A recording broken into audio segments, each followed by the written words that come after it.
Les éditions se succèdent, mais la grande messe du cinéma africain garde toujours son éclat dans un palais des sports de Ouagadougou, paré de ses plus beaux atours. Officiels, cinéastes, acteurs et passionnés ont assisté à une belle cérémonie où l'image, la musique et la danse ont fusionné pour célébrer l'excellence du 7e art. Son et lumière et une perfection artistique et seuls les Burkinabés ont le secret. Durant une semaine, l'Afrique se raconte en images à cette édition qui met le cinéma tchadien sous les projecteurs. Pays invité d'honneur, le Tchad se fait remarquer partout dans la salle des sports de Ouagadougou. Jamais l'on n'a vu une touche tchadienne aussi marquante. La forte délégation tchadienne venue du Tchad est soutenue par la colonie tchadienne surexcitée dans les tribunes. Leur pays est à l'honneur et cela se voit à travers les couleurs, les traditions et les génies artistiques qui ont illuminé la cérémonie.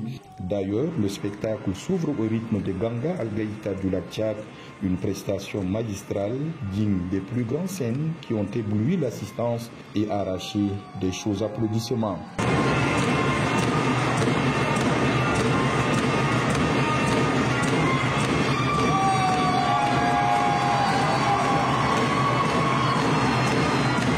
C'est dans cette ambiance que sont accueillis sous un tonnerre d'applaudissements le président de transition du Faso, capitaine Ibrahim Traoré, et son invité spécial, le président de la République, chef de l'État, maréchal Mohamed Idriss Déby Itno. La scène qui s'est embrasée au son des percussions et des prestations envoûtantes redouble d'intensité. Les performances mêlant chorégraphie, danse traditionnelle et influence contemporaine. Les officiels, dont le ministre des Affaires culturelles, du Tourisme et de l'Artisanat, Abakar Teguil, et son collègue burkinabé qui a livré le discours du président Traoré, ont eu souvent du mal à se faire écouter, coupés par les ovations qui fusent de partout à la moindre citation du Tchad, de son président ou son homologue du Faso. L'Afrique doit être le premier témoin de son propre récit, ont-ils dit en substance, mettant en lumière les dispositions prises par leurs pays respectifs afin de donner au cinéma et plus largement au secteur de la culture la place qu'il mérite, en insistant sur la nécessité de soutenir une industrie cinématographique forte et indépendante.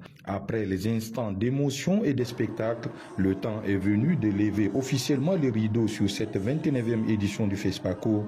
Le clap officiel a été donné d'un geste par le chef de l'État du Faso et son invité, maréchal Mohamed Idriss Déby Itno, déclarant ainsi ouverte cette grande messe du cinéma africain.